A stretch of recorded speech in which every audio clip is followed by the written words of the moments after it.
bonjour bien-aimés, bonjour peuple de Dieu. C'est l'évangéliste Habakkuk Ossété, ennemi des fausses doctrines.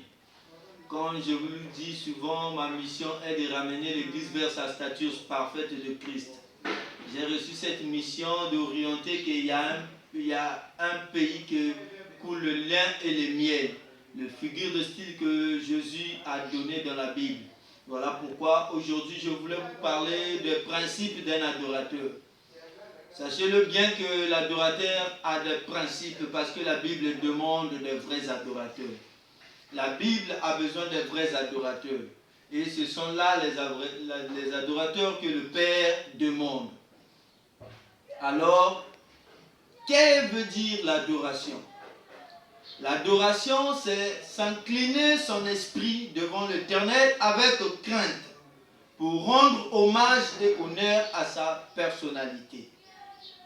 J'avais souligné, l'adoration c'est apprécier Dieu. Pour ceux qui veulent noter, je répète, l'adoration c'est incliner son esprit devant l'Éternel avec crainte pour rendre hommage et honneur à sa personnalité.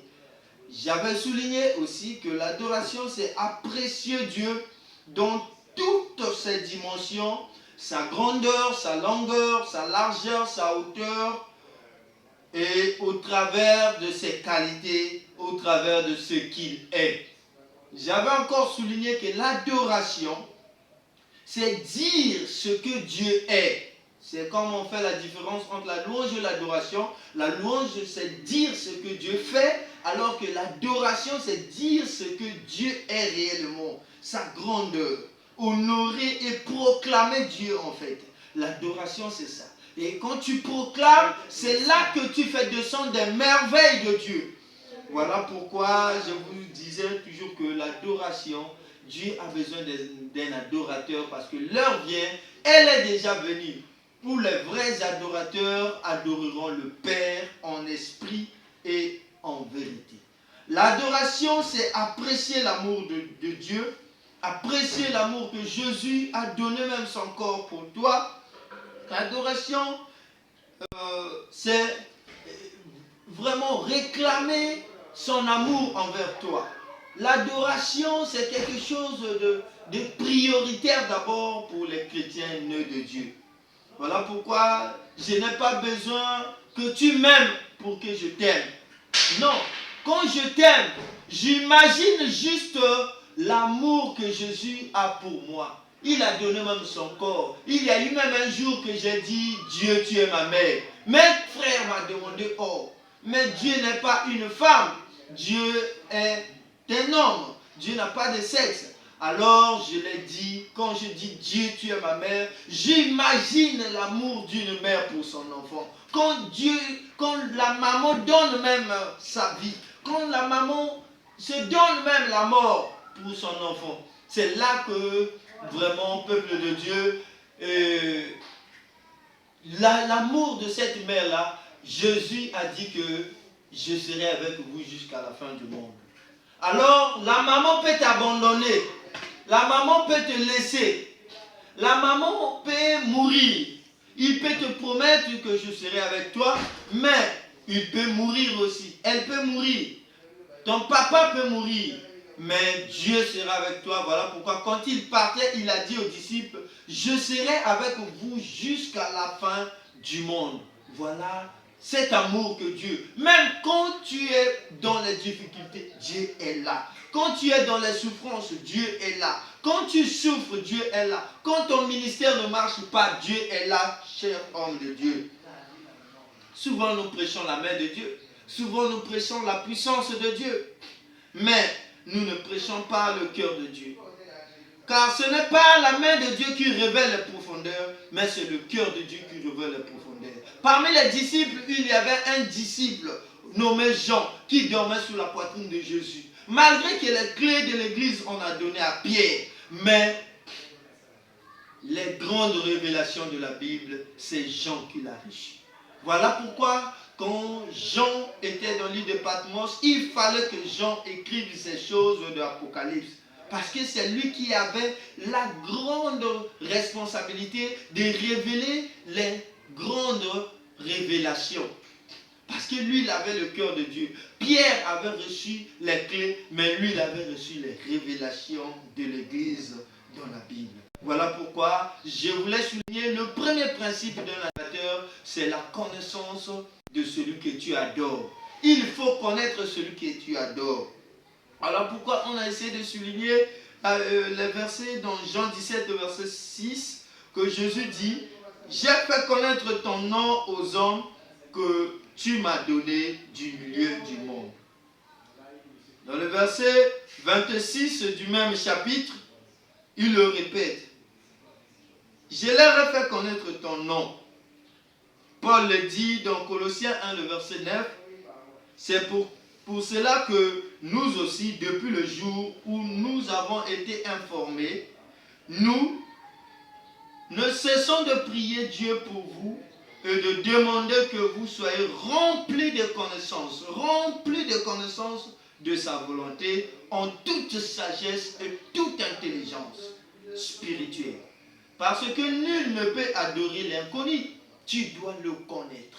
Tu dois connaître Dieu parce que la vie éternelle, c'est la connaissance du Fils de l'homme. Voilà pourquoi nul ne peut adorer l'inconnu. Voyez vous-même ce que Jésus dit à la femme samaritaine. Vous adorez ce que vous ne connaissez pas. Mais nous adorons ce que nous connaissons. Dans Jean 4, le verset 22. Moïse a rencontré ce même problème dans le buisson ardent lors de son appel. Il a rencontré ce problème. Il a dit, j'irai donc vers les enfants d'Israël et je leur dirai, le Dieu de vos pères m'envoie vers vous. Mais s'ils me demandent quel est son nom, que leur répondrai-je?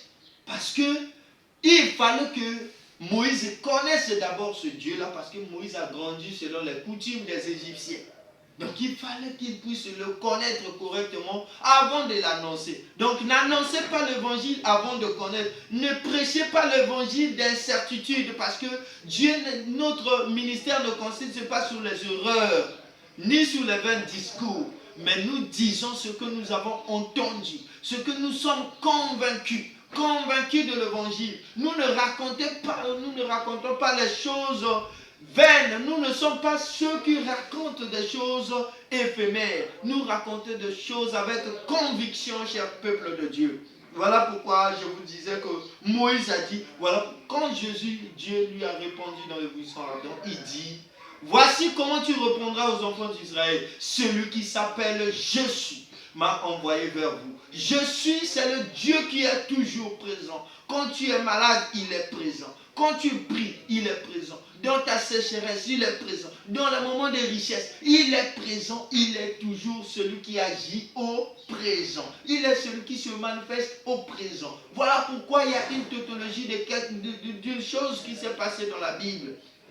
Peuple de Dieu, la Bible dit, avant que le monde fût, je suis. Même les Français ont trouvé ça bizarre, parce que ça c'est quel français. Mais la Bible a dit ça, le passé et le présent.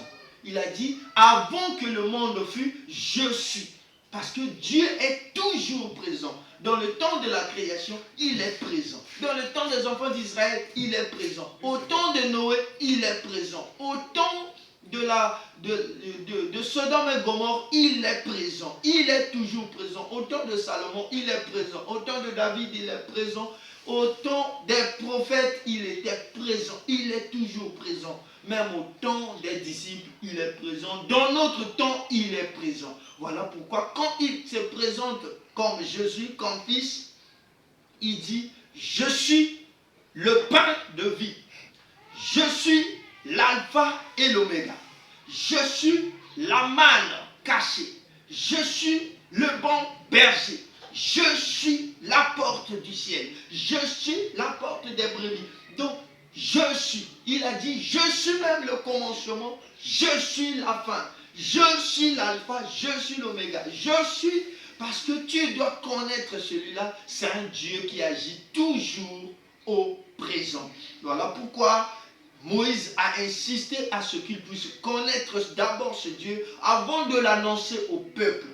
deuxième principe, parce qu'aujourd'hui, j'aimerais vous parler de deux principes seulement. Deuxième principe, c'est l'humilité. Parce que Dieu résiste aux orgueilleux et il fait grâce aux humbles.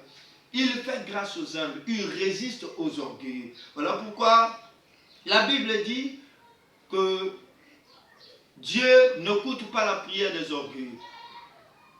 Toi, avec tes diplômes, ne nous présente pas ça. On n'a pas besoin de ça. Avec beaucoup de femmes, tu as déjà eu le ticket. Moi, je suis champion. Toi, tu es champion. Mais les champions ne sont pas ceux que Dieu entend. Voilà pourquoi il y a une sœur qui a même chanté. Il a dit Aluka Kabato, Yamakasite Malinga Kabato Yabotosi. Parce que c'est la soumission. Dieu ne veut pas les sacrifices. Il aime beaucoup la soumission que les sacrifices. L'obéissance vaut mieux que les sacrifices. C'est le principe numéro 2 d'un adorateur. Un adorateur doit se soumettre à celui qui l'adore, parce que la plupart des vrais adorateurs ne sont pas connus. La plupart des vrais adorateurs, ce ne sont pas ceux qui parlent beaucoup. La plupart des vrais adorateurs, ce sont des hommes même cachés de l'église. Ce n'est pas parfois le pasteur qui dirige. Ce n'est pas parfois le responsable de l'église. Ce n'est pas parfois un membre du bureau, un membre de l'intercession. Parfois un homme dans la foule. Parfois une femme dans la foule qui est un vrai adorateur, qui est une vraie adoratrice. Voilà pourquoi Dieu a besoin des vrais adorateurs dans ce temps actuel. Cher peuple de Dieu, c'est ce que je vous ai préparé ce matin. Vraiment, si tu es avec moi, reçois ce message. Sache-le bien que le temps est proche. Mais Dieu a besoin des adorateurs. Quand nous adorons, nous devons être conscients de notre identité. Nous devons être conscients de ce Dieu-là. Et nous devons connaître les principes, s'humilier devant lui, être humble devant même les hommes, parce que le principe d'entrer dans le royaume des cieux, c'est celui-là qui est le plus petit parmi les jeunes, les autres, c'est celui qui sera le plus grand dans le ciel. Donc, l'humilité, c'est l'humilité qui engendre la grâce. Voilà pourquoi Dieu a dit, il fait grâce aux humbles. Ça dit, l'humilité commence d'abord. L'humilité, c'est comme l'arbre qui produit la grâce. C'est un élément qui attire en fait la grâce. Le Christ ne peut venir envers celui qui est gonflé. Voilà pourquoi quand Zachée était sur le sycomore, Jésus a dit, hâte-toi de descendre. Il fallait que Zachée puisse descendre pour que Jésus rentre dans sa maison. Voilà pourquoi la femme adultère, elle a accepté de se soumettre devant ce Dieu-là. Et voilà pourquoi Jésus a dit, moi aussi non plus, je ne te condamne pas non plus. Et si tu n'es pas humble, tu n'iras pas au ciel, parce que si tu es orgueilleux, tu seras comme un chameau. Tu seras comme un homme riche. Voilà pourquoi la Bible dit, le royaume des cieux est semblable à une aiguille. Il est très facile à un chameau d'entrer dans ce trou-là, qu'est d'un homme riche. Voilà pourquoi, peuple de Dieu, malgré que les mots me manquent, mais comprenez-moi, je vous aime tellement, que Dieu vous bénisse abondamment. C'est ce message de ce matin. Amen.